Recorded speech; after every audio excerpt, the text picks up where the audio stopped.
Assalamualaikum warahmatullahi wabarakatuh. Alhamdulillah rabbil alamin wassalatu wassalamu ala asyrafil anbiya wal mursalin wa ala alihi wa sahbihi ajmain. Allahumma rabbi syrah li sadri wa yassir li amri wahlul 'uqdatam min lisani yafqahu qawli. Allahumma rabbi yassir wa la tu'assir, rabbi tammim bil khair, amma ba'du.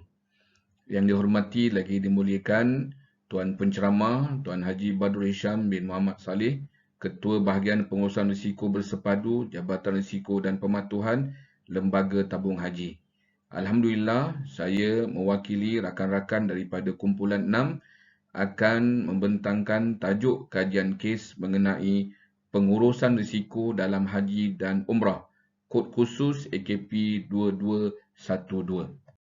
Untuk makluman Tuan Haji, kumpulan 6, kami namakan kumpulan kami sebagai kumpulan Lambaian Kaabah, yang mana ahlinya terdiri daripada saya, Muhammad Ali bin Muhammad Dun, merupakan pekta daripada Negeri Johor, kemudian diikuti oleh Haji Muhammad Fahmi Ghazali, pekta Negeri Perak, Haji Muhammad Lutfi Amir bin Abdullah, pekta Negeri Kedah, kemudian yang keempat Haji Ahmad Zubaidi Bidin, pekta Negeri Perak, yang kelima Nur Effendi Hamid, pekta Negeri Johor, yang keenam Haji Nur Muhammad Faisal Mat Arifin, pekta Negeri Melaka, yang ketujuh Haji Nozli bin Mat, pekta Pulau Pinang, yang ketujuh, yang ke-8 Haji Siddiq bin Arifin, pekta Wilayah Persekutuan, kemudian yang ke-9 Haji Ahmad Nurul Helmi bin Adnan, pekta Negeri Perak, dan yang ke-10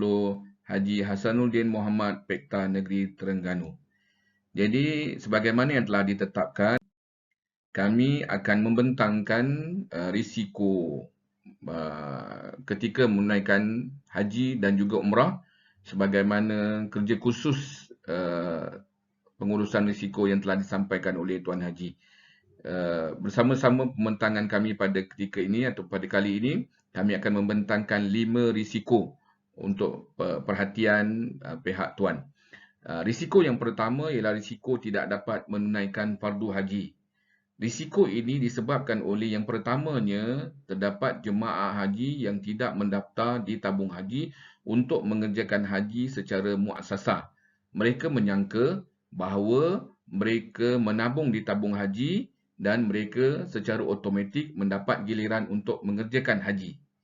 Yang keduanya, disebabkan oleh terdapat jemaah yang memilih syarikat yang tidak berdaftar sebagai PGH sehingga mereka terdedah kepada penipuan, kepada skamer dan sebagainya.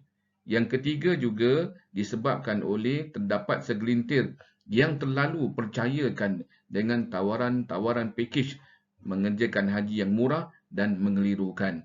Malah apabila kita teliti, tawaran itu tidak masuk akal. Misalnya, mengerjakan haji secara purada, ya, dikenakan bayaran murah berjumlah ringgit Malaysia 16,000 sahaja.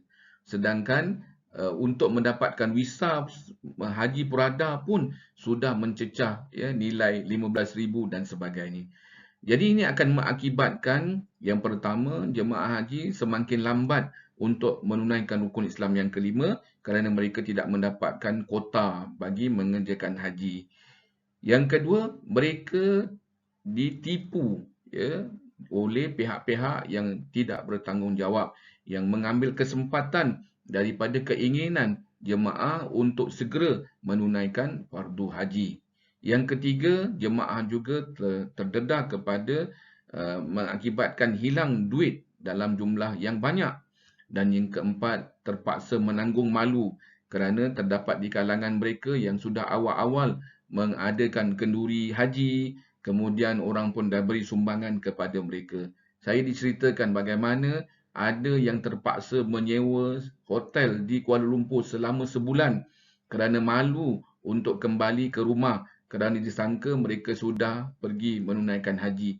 Dan apabila mereka pulang, apabila jemaah haji pulang, mereka pun pulang semula ke rumahnya, malah membawa kurma-kurma, membawa seolah-olah buah tangan daripada Mekah yang akhirnya menyebabkan juga mereka menipu jiran-jiran, rakan-rakan yang percaya mereka sudah menunaikan haji. Bagaimana risiko ini dapat dikawal? Yang pertama, jemaah dinasihatkan supaya segera mendaftar di tabung haji untuk ke tanah suci, terutama bagi yang sudah ada duit ya RM1,300 di dalam akaun masing-masing. Yang kedua, jemaah juga dinasihatkan supaya hanya memilih syarikat PJH yang diberi lesen oleh tabung haji ataupun syarikat-syarikat yang berdaftar ya di bawah MOTEC. Dan jemaah juga dinasihatkan supaya tidak melakukan apa-apa transaksi pembayaran sebelum mendapatkan visa haji, yang mana visa ini hanya dikeluarkan oleh pihak kedutaan Arab Saudi berdasarkan kota yang diberikan oleh Arab Saudi kepada jemaah haji Malaysia pada tahun tersebut. Yang keempat, jemaah juga dinasihatkan supaya selalu dan sentiasa berhati-hati dengan syarikat-syarikat yang cuba untuk menipu dengan menawarkan harga yang murah dan tak masuk akal.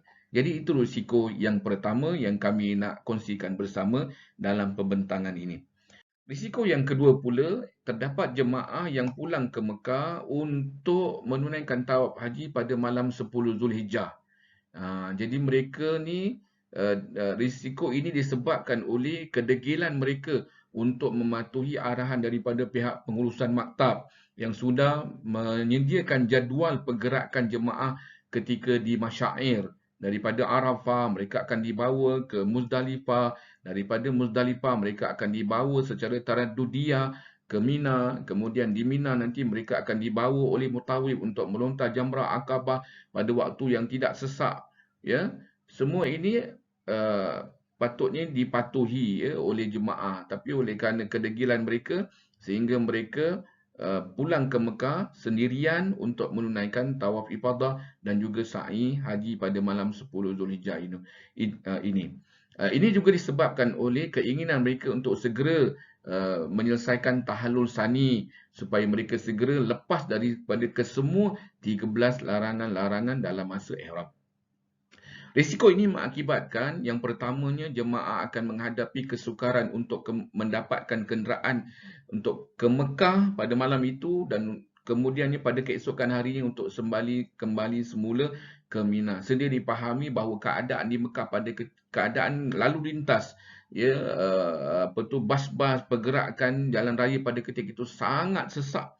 Jadi tidak ada kenderaan khusus yang akan membawa jemaah untuk kembali ke Mekah. Selain, jemaah juga akan terperangkap dalam kesesakan jalan raya dan boleh jadi mengambil masa yang lama untuk sampai ke Mekah. Saya dipahamkan ada jemaah yang disediakan secara taraddudiyah untuk kembali ke Mekah pada malam itu pun ya menaiki bas yang disediakan oleh pihak syarikat pun terpaksa mengambil masa sehingga 8 jam untuk sampai ke Mekah pada malam itu. Yang ketiga, jemaah terpaksa bermalam di masjid kerana hotel dikunci, ya, bilik-bilik dikunci, pekerja-pekerja hotel tak ada, semuanya bercuti dan mungkin juga mereka sedang mengerjakan haji pada ketika itu. Yang keempat, jemaah haji juga terpaksa berjalan kaki jauh ya untuk kembali semula ke kemah di Mina.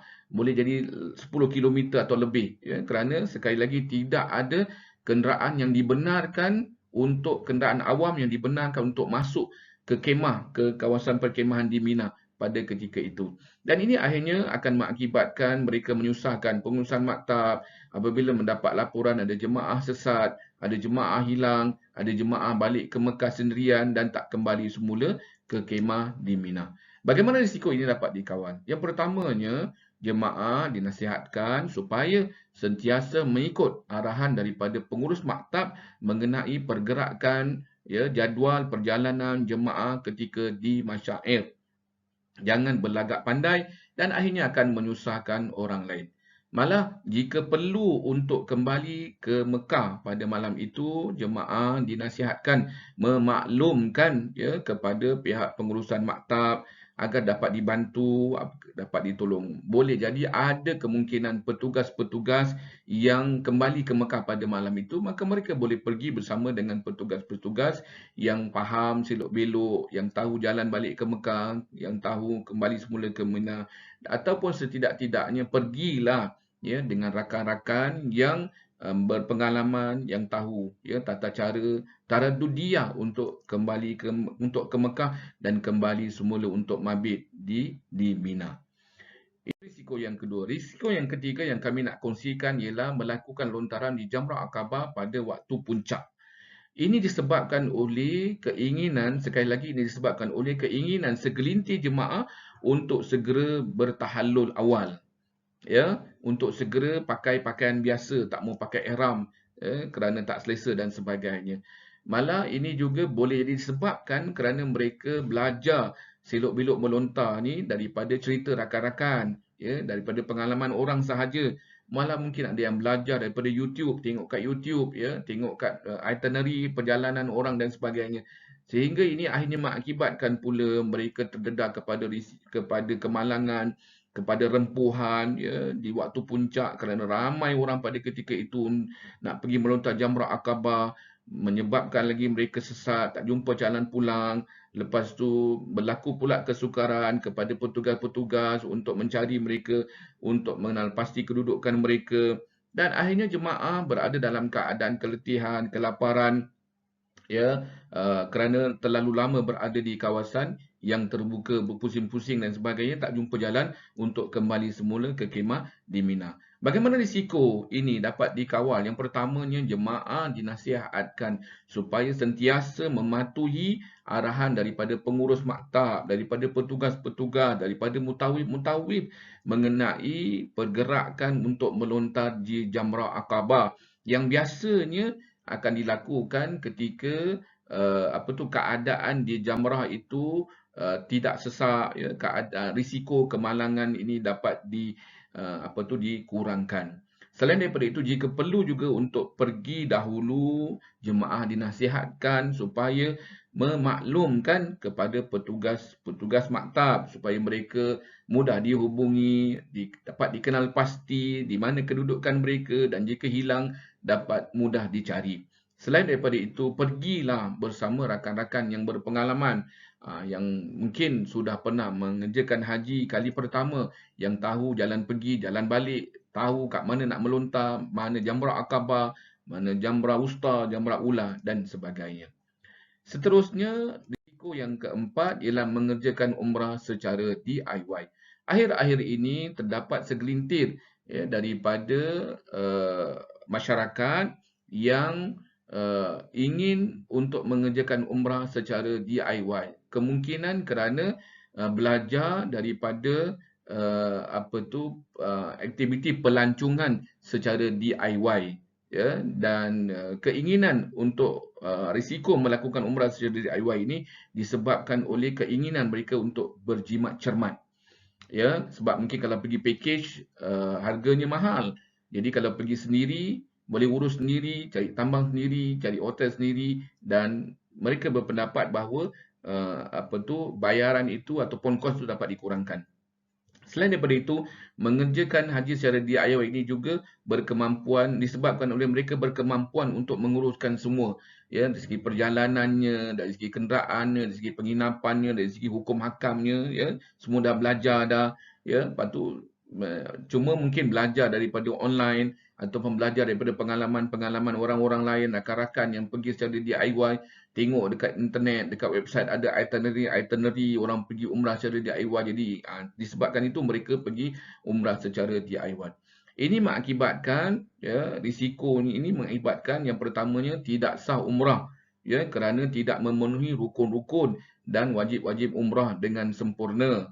Yang kedua, terdapat juga jemaah yang perlu mengqada semula umrah mereka yang rosak, ya, bukan sekadar tak sempurna tapi umrahnya rosak, ya, dan mereka perlu mengqada semula umrah. Yang ketiga, terdapat juga yang boleh jadi masih menanggung larangan-larangan ihram akibat daripada tak sah umrah tadi, ya, tak sah, tak sempurna rukun-rukunnya walaupun telah kembali ke tanah air. Dan yang keempat, terpaksa mengeluarkan kos perbelanjaan baharu untuk bayar dam, untuk melepaskan diri daripada larangan ihram, malah untuk kembali semula ke tanah suci bagi menunaikan ibadah umrah. Sangkanya ya boleh jimat, tetapi akibat daripada risiko ini, ya mereka terpaksa berbelanja 2 kali ganda, 3 kali ganda lebih banyak daripada yang mereka sangkakan. Bagaimana risiko ini dapat dikawal?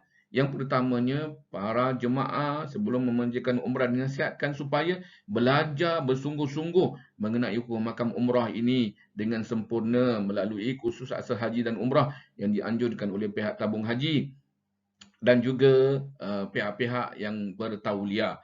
Yang kedua, memastikan supaya semua rukun-rukun umrah itu termasuk tawaf dilakukan dengan sempurna ya sebelum kembali ke tanah air. Yang ketiga, menunaikan umrah melalui pakej-pakej yang bertauliah, yang mana kita tahu pakej-pakej bertauliah ini ada mutawif-mutawif yang berpengalaman, mutawif-mutawif yang selalu berulang-alik ke Mekah, ke Madinah, ke Malaysia ya. Setahun mungkin 4-5 kali, 10 kali pergi umrah bawa jemaah. Mereka tahu hukum hakam, mereka tahu keadaan-keadaan yang berlaku, mereka mahir hukum hakam sehingga jika berlaku persoalan-persoalan berkaitan hukum, masalah-masalah berkaitan hukum, ya, ini dapat diatasi dan dapat diselesaikan dengan segera.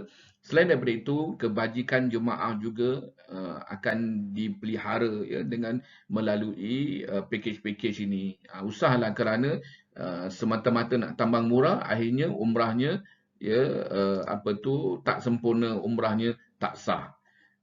Risiko yang kelima ialah kemalangan ketika mendaki Jabal Nur.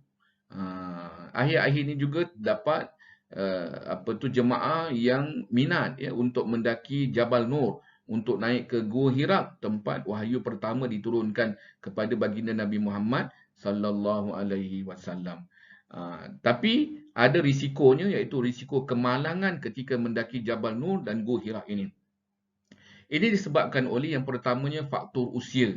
Ya, dah tua, dah umur 60-an, 70-an, tapi rasa semangat nak naik, fizikal tak kuat dah, tapi nak naik juga. Lepas tu kesihatan pun lemah, tak sihat, ada asma, ada semput, ya, demam dan sebagainya, ya. Lebih-lebih lagi pula dekat Malaysia ni tak pernah daki gunung, tak pernah daki bukit, tiba-tiba pergi Mekah terus nak daki bukit, daki gunung, ya. Kemudian disebabkan kemalangan ini juga disebabkan oleh keadaan bukit yang curam dan berbatu-batu. Ya, tiada kemudahan pendakian yang mencukupi. Kalau berlaku sebarang musibah kemalangan, ada rawatan kecemasan yang disediakan di situ. Malah ya, kita dapati bagaimana tidak ada kawalan dan pemantauan oleh pihak berkuasa Arab Saudi sendiri. Maknanya kalau daki Jabal Nur itu, Gua Hira itu atas tanggungjawab sendiri. Jika berlaku apa-apa, semuanya tanggung sendiri.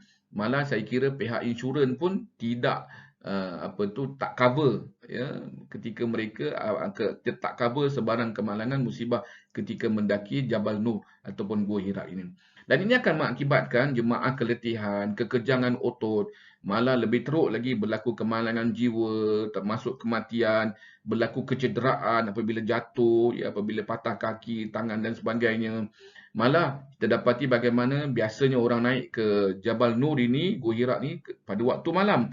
Ya, jadi sukar ya untuk naik ke sana ya dalam keadaan tak ada peralatan-peralatan pendakian yang mencukupi, tak ada lampu suluh, kadang-kadang naik tak pakai kasut, ya pakai selipar saja. Dan ini akan menyebabkan berlaku musibah, berlaku kemalangan dan jika berlaku tak dapat dibantu dengan segera. Bagaimana risiko ini boleh dikawal? Yang pertamanya, jemaah sebelum naik dinasihatkan supaya berada dalam keadaan sihat dan berkemampuan ya secara mental, secara fizikal untuk melakukan aktiviti pendakian ini.